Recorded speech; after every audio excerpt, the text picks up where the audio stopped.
Welcome back. It is exactly 8:36 a.m. We are now joined by Hassen Lorgat. He's with the Benchmarks Foundation, and he is going to be talking to us about the African mining Indaba, but I should imagine from a different perspective, the alternative mining Indaba. Hassen Lorgat, Salaam alaikum, welcome to the program. Walaikum salam, and sorry we can't see each other, but technology does this sometimes. Yep, I'm sorry too. I presume you are in Cape Town at the Indaba. Yeah, that's right. We're keeping one eye on what's happening at all the big wigs speaking there, making big plans, and on the other hand, looking at the impacts of mining on poor people and the environment. So we are the alternative mining in Indaba, which has been organized around a just transition for sustainable mining communities in a climate crisis era. So that's the kind of thing we're trying to look at. Sounds very big, but it's complex. Yeah.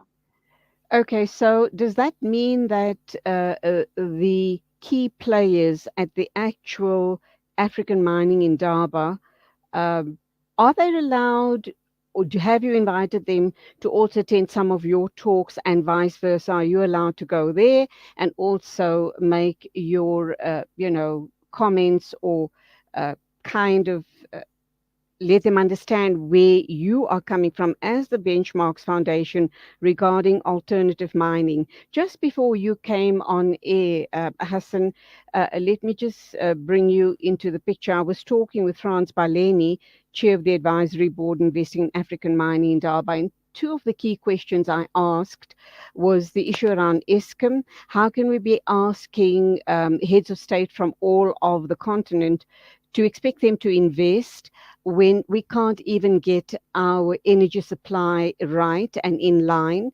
Um, I asked about obviously corruption, with the politicians and government officials, and also the question about the disparity between what the mining bosses earn and how the poor people on the ground have to eke out a living. They've got to literally beg for an increase, if that. So they're doing all the hard work, they slogging away, and the mining bosses are living happily ever after. So, actually, I know France is the secretary of the Mine Workers Union, and it seems that there's a whole mining regime. South Africa has been a mining town from inception, really. I mean, we unnaturally built not around water supplies, but around mines and mine dumps. That's what characterizes Joburg and places like that. Mm. Which is the rand. If you look anywhere in the world, people looked for sustainability around water supplies and that, and it doesn't seem to have been our roots.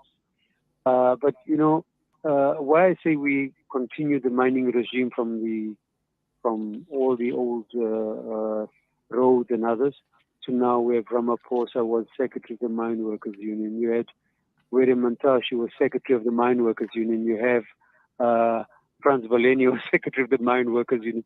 You know, these guys had an insight into what mining was, and for a long time fought for the rights of workers who were denied, black workers were denied rights to organize.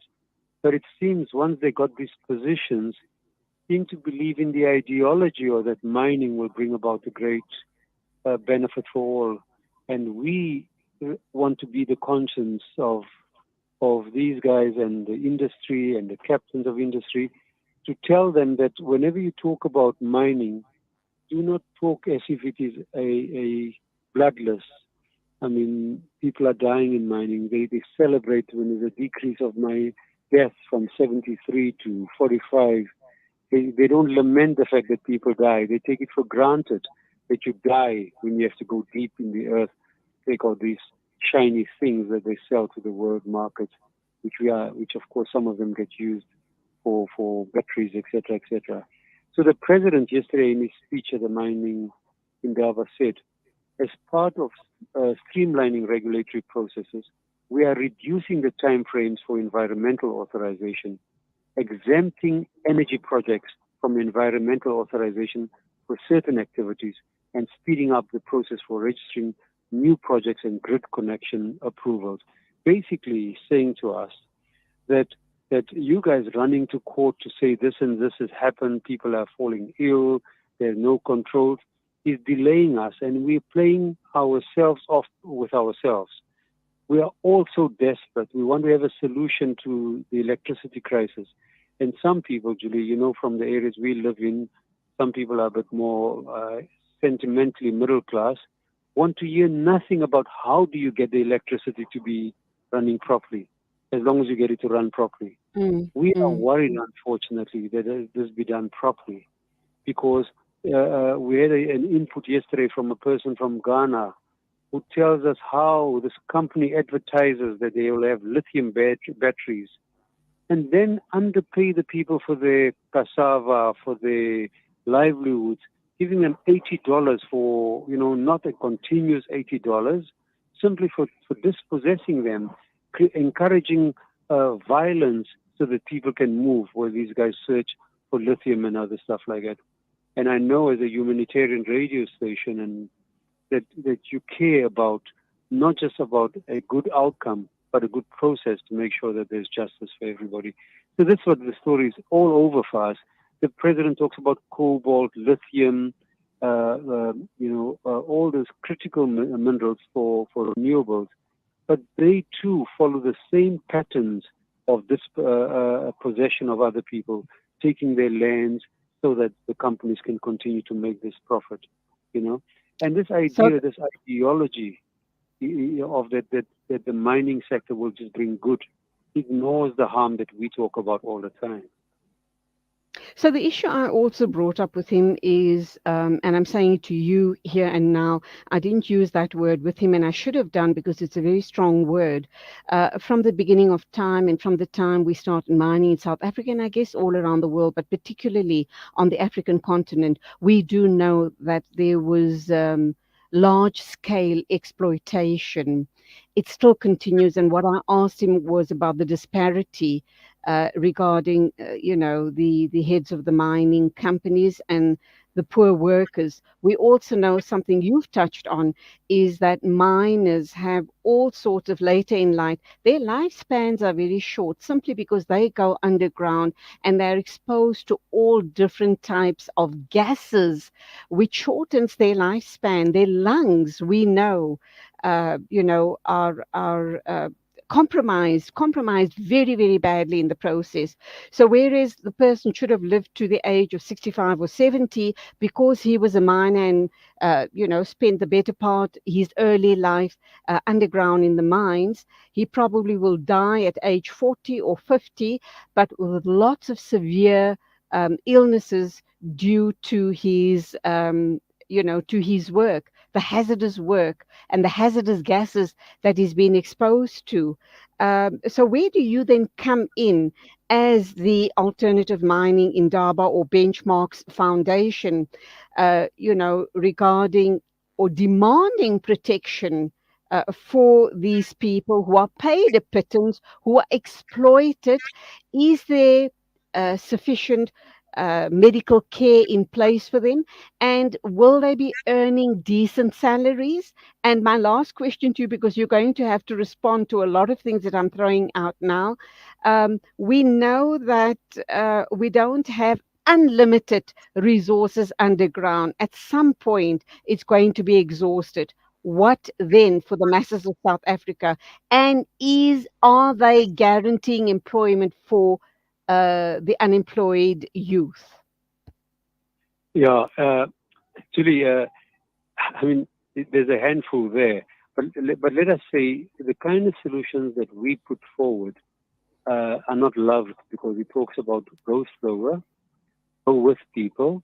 If you really don't leave people behind, and let people determine whether they want certain technologies or not. Yesterday we had the ICMM. This is the big bosses of the mineral and energy section. He imposed himself on our meetings, and for a while, a number of the NGOs like to hear these guys. We don't have a problem with talking to these guys, but we don't want them to take over our platforms. We can meet on the sideline of theirs or whatever. But it was inside our meeting, and I asked him very directly, do you um, agree that communities have the right to say no to mining. And this Mr. Dawan, the CEO of the ICMM, replied, no, of course, we endorse the right of communities to say no to mining because of their traditions, etc. We accept that. We accept free, prior, informed consent. He said we accept it. But when there's no agreement, we devolve or default to the governments who are the custodians of the mineral resources. And you know what happens. Our Mm, guys mm, believe that these companies are doing brilliant. You must hear what Ramaphosa says, for example. He says that mining is a cutting edge for development, right? And that it is working with hydrogen, they're producing their own energy supply. And he seems to have been, and I've heard Vavi and others talk about this as well, that Cyril doesn't trust people anymore. It looks like every problem he has, the company will have an answer for him. Companies are not there to give national solutions. Companies there worry primarily about profits. They absolutely. primarily. So we have that problem. If you go in the sub-region, and we are so xenophobic to our neighbors, you go to Lesotho, people are on crutches, waiting for, people have died trying to build the South African economy. And that's why we think there should be a wider look at it, not just from the top, because the profits will only go where profits are, you know. And in 2022, net profits of the 40th largest mining corporation grew by 127%, right? Surpassing pre-pandemic revenues by more Mm, than double. This is what our concept note says. You know, so, and then of course, these guys shift money.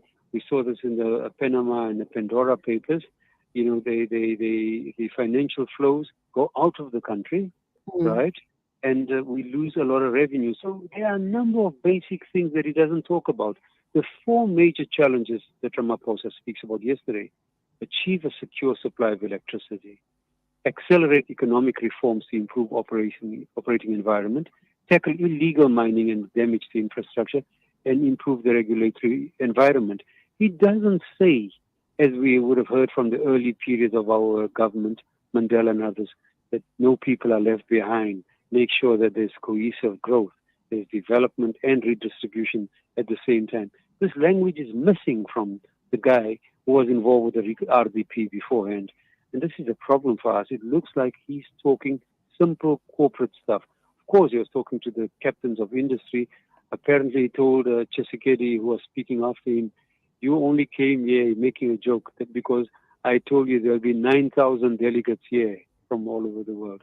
And the DRC is a clear example of a place which has all the minerals, but it's a failed state. Everyone is there, every company, every military group trying to take a piece of the action of that poor country because of the technologies. And you know, for some of the causes that you and I feel strongly about Palestine, that water is equally a mineral resource, right? mm, And the reason there's this big fight, is that the Israelis are controlling the water supply and mhm. rationing Palestinians. So these are the kind of things where mineral resources are the source of power and wealth. Who controls that controls more than just people's lives, their whole futures. But it's profit that drives these. Absolutely. Bottom line. And are they saying anything about closing that gap between the rich and the poor, or the big bosses and the workers on the ground? That's the one question. You've mentioned several times in Doesn't the teach course at of all. this interview. You've mentioned the issue around water resources. We do know that the current and future wars are going to be over water ownership. It's already happening north of our borders with the waters of the Nile. That's beginning to play out as well. And that's not going to only have an impact in North Africa, but we're going to feel it as well here in South Africa, because we are, inland, Gauteng, we are landlocked here. So, are they talking about those issues? Because I can hear from what you're telling me, you are very concerned about that. I mean, to be honest with you, mining and this energy production is so water intensive. There's not Absolutely. one mention, not one word in the long speech that President Ramaphosa gave, and also Montage when he spoke the day before. No discussion. But I want to bring it back to the hate of the foreigner. We get a lot of our water in the Gauteng area from Lesotho Islands, Mm, right? And I don't think we're paying them the price that they deserve because we're the big boy in the neighborhood, right? Mm, mm, So uh, whenever people think that these we are taking from the foreigner, and these are Makwere Kweres and others, we have to remind people that the unfair terms of our trade with these neighboring countries, even the electricity supply, they will be fixed. They have to be fixed before the election so that ruling party can look good as well, mm. right? Absolutely. So these things will happen, but the DRC and others are already providing electrical supplies for the rest of other parts of the world, but not for its own people. This is what we believe. So we as internationals, as humanitarians, as activists that worry about others, that we worry them when they search for the much needed cobalt, copper, nickel and lithium, which DRC has. It doesn't create more wars. He does not mention it, our president. He simply says that we must work with our neighbors. But Okay. the idea is, Mhm.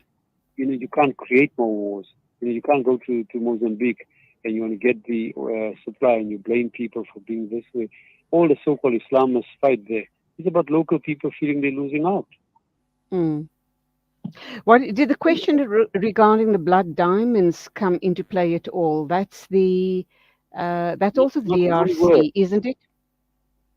That's right, but not a word because what they're worried about now is the talk is around renewables, and this Mm, country's got some of the only repositories of some of these things, cobalt and other stuff that you need for your phones and all that, is found in the DRC. So Apple, all of them are there, creating mini states to make sure that it's secure. And look how nice we're treating the people. But they're looking for the one thing. We need a country to be functional. And these presidents that are there, the DRC has never really been functional because there's this curse of wealth that its own people don't enjoy. Everyone is there continuing the fighting, with Rwanda, everywhere else. It's not because they hate the people. They want to have a strategic leverage and earning. Even Zimbabwe started, army was involved there. So clearly, there was no discussion of this. It is left to us to raise these tough questions. So humanitarian agencies will have to do all of the work and highlight the situation, the plight of the poorest of the poor. The greedy rich get richer and continue being exploiters, and the poor just gets all the more poorer. Moving forward, then, as the Benchmarks Foundation, do you believe that Benchmarks Foundation and other such humanitarian agencies have a strong enough voice to make a difference? Uh, Sometimes in the solidarity groups that I work in, particularly Palestine, I keep telling people that we are not as strong as we ought to be because our adversaries in various parts of the world continue to do things with impunity. But we're fighting the good fight. We're not we're not dead yet. We're building every day, but it's tough. It's tough in that we need to double our effort. Everyone has to dedicate themselves to doing something a little bit beyond sending a WhatsApp message to say, shame, look what's happening here. Mm, Activism has to really take to a direct link to the countries and the people that we talk about on our continent and elsewhere so they can feel and hear daily their suffering. We are there with them because the word compassion basically means co-suffering. mm, Compassion is the Latin word. And that's what we exist for, to build the solidarity and the compassion for these causes that we hold dear. But we have to get beyond the technology to making direct contacts. Technology must help us make it easier, but the people there need us more than ever today. We have to double our movement. We need 4 times the size of the people who are active now, and we need to rediscover hope. Because when you feel hopeless, you don't want to wake up in the morning. But this is absolutely. some of us who are lucky to be employed to do this work as part of our passion and our commitment. And thank you for your Uh, work you doing. Always a pleasure. Thank you for people like yourselves that give us the work to do, to question you, and to Yes. share these narratives with the rest of the world. Hassan, in closing, then two very important questions. Uh, you touched on something really, really important. And it's the first time I've actually thought about it. You've made me think. And you're suggesting earlier on, you mentioned the election year coming up next year, and you kind of implied that Cyril Ramaphosa and the ruling party is going to work hard at getting the electricity situation right and get that sorted out in our country simply because they want the votes. Do you think that that is in fact going to happen? Number one, and number two. Not here. No, no. But let me tell Oh, you, the last election, 3 days before, the lights went out, and everyone else, any human being, oh God, look at this. It becomes an indictment against those who are ruling, right? Now, clearly, the issue has a longer history.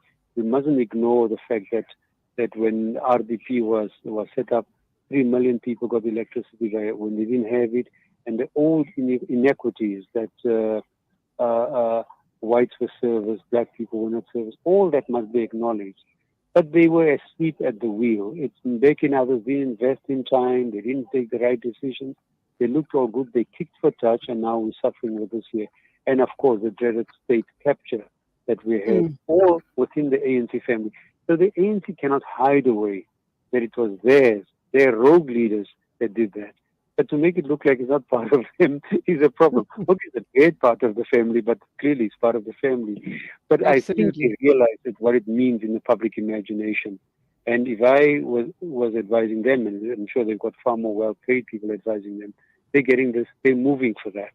You know, that Okay. they, trust me, I think before the elections, 3, 4 months, we'll have clean a smooth run of electricity, although the rate has said that by the year 2024, things will look better. He says that it needs up to 6 gigawatts of new watts of new energy, right, space, and he says that we will have something, and they working more or less okay. But I think that what the government does as part of its election program would be have a good 3, 4 months before that, where things are so perfect, and we're very gullible. Yeah, We get beat up so much, and then you thank the person for not beating you anymore, not to say that you could not have beat me.